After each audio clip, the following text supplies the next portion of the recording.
بس الناس بتقول لك مش عارفه ايه. بص التربه بكام؟ بص التربه بكام؟ 225,000. وقسما بدين الله التربه دي مدفوعه كاش، تمام؟ و90,000. وهجيب لكم تاني رصيدين ب 30,000 في نفس قبل ما ابراهيم يتوفى. ابراهيم مدفوع له 360,000 جنيه من كابتن ممدوح عباس عشان ناخد الجثمان بس من المستشفى، تمام؟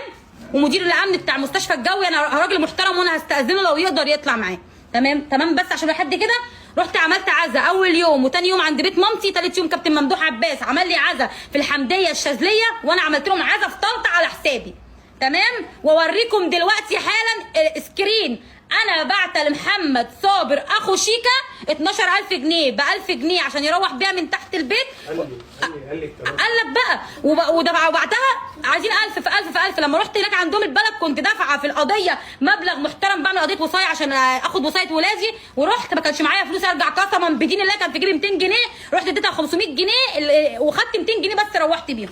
اللي تقول لك اصل جت هنا وادتني 500 جنيه وانا لما رحت طنطا والله العظيم واللي يعز ويذل انا ما قلت لحد تعالى، قسما بالله ما قلت لحد تعالى.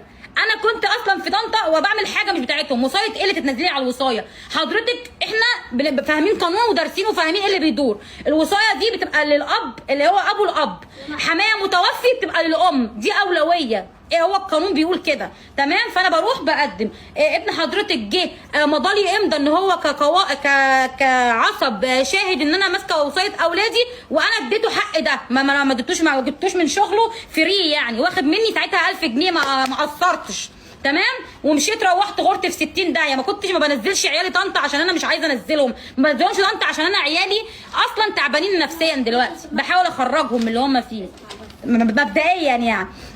عملت العزا هناك في طنطا، قعدوا في عزا تصوروا وانا كل الصحفيين اتلموا عليا، قلت لهم يا جماعه انا مش هصور مع حد لان انا خلاص حياتي خربت، ما اعتقدش ان في وقت للتصوير، وسكت واحترمت كل حاجه ومشيت. ايه اللي حصل بقى بعدها؟ ببص لقيت كل يوم بقى تصوير، وحتى رن عليها ما تردش عليا، ورن على خالته تقول لي يا هبه اديها منين يا جماعه؟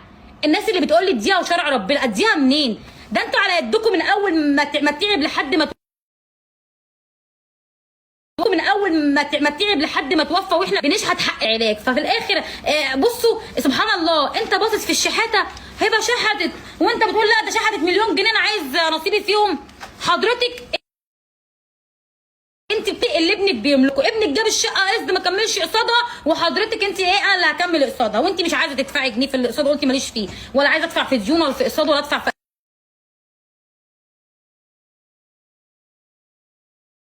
قسط ولا ادفع في